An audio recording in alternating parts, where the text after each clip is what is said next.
Hi class, welcome back. Now we are going to have another new lesson, and that is the nervous system part 2. In our previous lesson, we were able to discuss the part 1, which consists of the neurons. Again, neurons are nerve cells that transmits information to and from the brain. Now let's talk about the nervous system. So that's part 2. Let's go to the next page. Alright, now let's define the nervous system. The nervous system is a complex collection of nerves and specialized cells known as neurons that transmit signals between different parts of the body. It is essentially the body's electrical wiring. Alright, so the nervous system is actually, if you're going to look from afar or from in a microscopic view, you can see that it's a lot of nerves. This consists of a lot of nerves, and it consists of a lot of neurons. So again, neurons, these are cells that transmit information to and from the brain. All right. Okay, so now let's go to the next. Now let's continue. The nervous system has two main subdivisions, the somatic or voluntary component and the autonomic or involuntary component. So again, the nervous system has two divisions, subdivisions. The somatic, which is the voluntary ones, which are the things that we do, like writing, reading, which are voluntary or running. And the autonomic consists of parts that do the involuntary things like heartbeat or the flow of your blood in your body. So that those are autonomic. Structurally, the nervous system has two components, the central nervous system and the peripheral nervous system. Now let's talk more about it. Let's go to the next. So the autonomic nervous system regulates certain body processes such as blood pressure and the rate of breathing that work without conscious effort.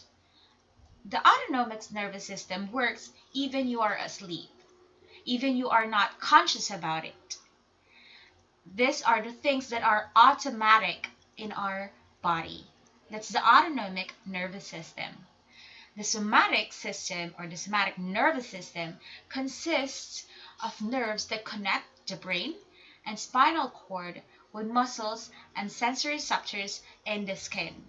Again, in somatic, these are the voluntary ones, and these are consist of again nerves that connect the brain and the spinal cord with the use of muscles and sensory receptors in the skin. So it consists or it requires a voluntary one. Now let's look at this graph, or this, yes. Alright, so as you can see here, the nervous system is at top, and it's divided with two components, the central nervous system and the peripheral nervous system. The central nervous system consists of the brain and the spinal cord. The peripheral nervous system consists of the motor neurons and the sensory neurons. Under the motor neurons, we have the somatic nervous system and the autonomic nervous system. And under the autonomic nervous system, we have the sympathetic and the parasympathetic division. Alright, we're going to it one by one later, but let's have a preview of each part. So let's go back to the central nervous system. So in here we have the brain. The brain receives and processes sensory information, initiates responses, stores memories, generates thoughts and emotions. So we all know where is the brain part. So it's on top of our, not on top of our body, but it's the highest organ in our body. All right, located inside our body. All right. so that it's the brain. It receives and processes information, and also once it receives information, it releases as well. Like if you're going to recall something, so if you're going to memorize something that is receiving, and then it will be processed, and then once you recall it, it will release information. So that's what a brain does. Now let's go to the spinal cord. Spinal cord conducts signals to and from the brain, controls reflex activities. So the spinal cord now serves as a medium to conduct signals to and from the brain.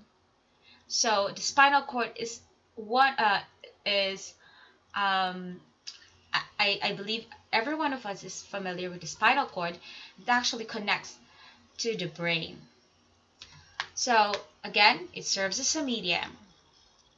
Now that's for the central nervous system. We have the brain and the spinal cord. Let's continue to the peripheral nervous system. Again, the peripheral nervous system consists of motor neurons and sensory neurons. The motor neurons consist of muscles and glands.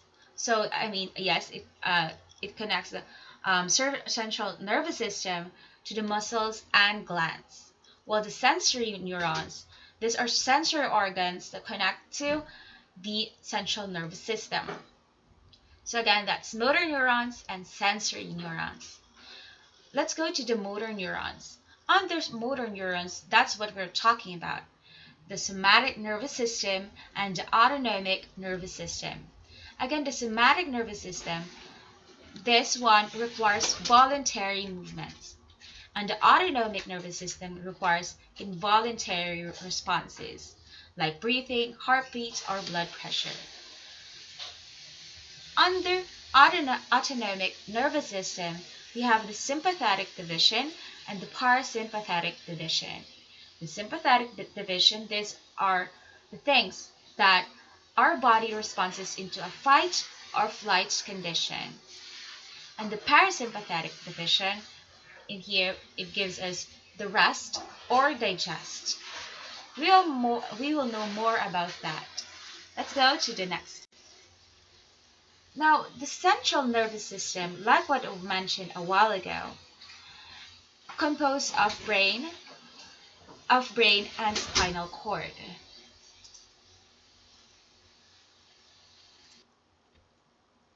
Alright, so brain again is responsible for receiving and processing sensory information, initiating responses, memories, generating thoughts, and emotions. Again, this is the organ that receives and processes not just only sensory information, but information around us as well. But most of it, of course, is through our sense organs. And once the information is received, it is processed and responses is generated. Like again, my example a while ago, if you have a quiz and you memorized it, your senses will recognize it, and then it will be processed, and once it's processed by the brain, once you took the exam or the quiz, you will recall it. Alright, again, that is the responsibility of the brain. Now let's go to the spinal cord. Like what I've mentioned a while ago, it is responsible for conducting signals to and from the brain and controls reflex activities. The spinal cord, in simple terms, can be defined as the medium wherein it conducts signals to and from the brain. So now let's continue to the peripheral nervous system. Alright, so peripheral nervous system again is composed of somatic nervous system and autonomic nervous system. Again, somatic nervous system requires involuntary movements, and autonomic nervous system are involuntary movements. Again, such as the heart, respiratory system, stomach, intestines, and exocrine glands.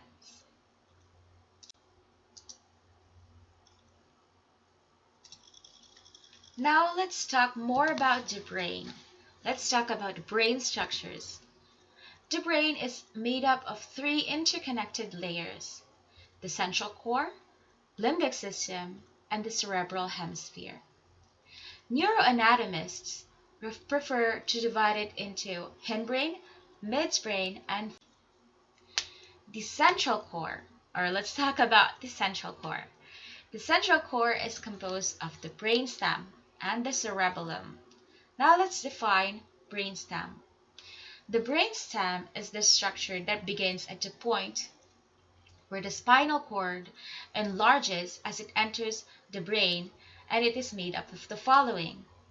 So, the brainstem is again part of the spinal cord that is near the brain, near connecting the brain, wherein the spinal, or it is the enlarged part of the spinal cord that enters into the brain. So now let's see what are the components of the brain stem. So first we have the medulla oblongata, and then we have the pons. Let's go first to the medulla oblongata. The medulla oblongata is the most caudal or lowest part of the brainstem. It controls breathing and some vital bodily functions like heartbeat, blood circulation, and respiration. So the medulla oblongata, the lowest part of the brainstem, this one controls our involuntary breathing, or sometimes we tend to voluntarily breathe it when we are asked to do inhale and exhale, and other vital bodily functions. So sometimes I believe, if I'm not mistaken, medulla oblongata, if you hit this, some people tend to faint because they lack breathing, and because of the lack of oxygen inhaled in our brain, we tend to faint. So that's the medulla oblongata. Now let's go to the pons. Pons is found at the upper part of the hindbrain and lies just above the medulla. It plays a role in body movement and even exerts an influence on sleep and dreaming. So the pons in here is at the upper part of the hindbrain. So if you're going to look at the medulla, it's just at the above of the medulla. So in here, it controls the body movement. It helps us control our body movement and our sleep and dreaming. Next, we also have the reticular formation. Reticular formation plays a crucial role in arousal and attention. It also screens sensory messages entering the brain. So in here, in arousal and attention, so it with the reticular formation, it gives us when we are asked to be attentive, and we are aroused of things, so the reticular formation plays that role.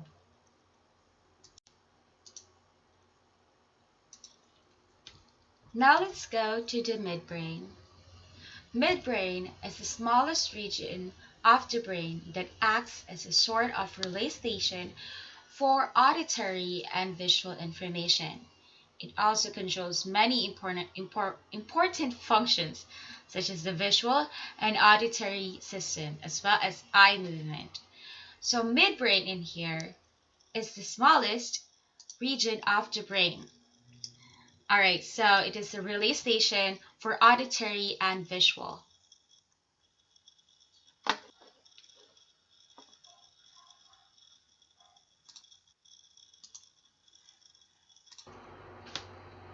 Again, the midbrain is the relay station for auditory and visual information.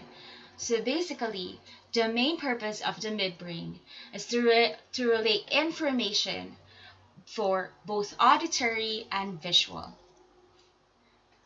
Now let's go to substantia nigra, or nigra. It is a structure in the midbrain that controls unconscious. Thalamus is a structure found above the brainstem and acts as a relay station for the impulses going to and from cerebral cortex So the thalamus here is the medium in here that relay information going to and from the cerebral cortex. Now we also have the hypothalamus. Hypothalamus is a much smaller structure located just below the thalamus and controls eating, drinking, and sexual behavior. It also regulates endocrine activity and maintains homeostasis, or the normal level of functioning. It is considered as the pleasure center in the brain. So, hypothalamus, that's why it's called hypothalamus. It's because it's just below the thalamus. That's why it's called hypothalamus. So it controls our eating, drinking, and sexual behavior. And it's also the center of the pleasure in our brain. Sometimes people tend to say, I love you from the very bottom of my hypothalamus instead of I love you from the very bottom of my heart. Because hypothalamus is responsible, or is said to be responsible in the feelings of pleasurable feelings. And also, hypothalamus is the part, or the sensor, the organ that is responsible for us of feeling sexual attraction to the opposite sex, or to someone that seems to be attracted. So that's why other people tells I love you from the very bottom of my hypothalamus instead of heart. Well, they make sense. Next we have the cerebellum. It's primarily concerned with the coordination of body movements. So sometimes, cerebellum is responsible again for the coordination of body movements. So sometimes people who just had a motor accident and wasn't able to, and it damaged the cerebellum greatly, tends to have uncoordinated body movements. That's because of the damaged cerebellum. All right. So that is the end part, this is the end part of the presentation. So if you have any questions about this presentation, please let me know. You can comment or chat us at our Facebook Messenger. And that's it. So we have another part for this video. So I do suggest that you just check that out as well. So thank you very much, and I'll be seeing you next time. Bye for now.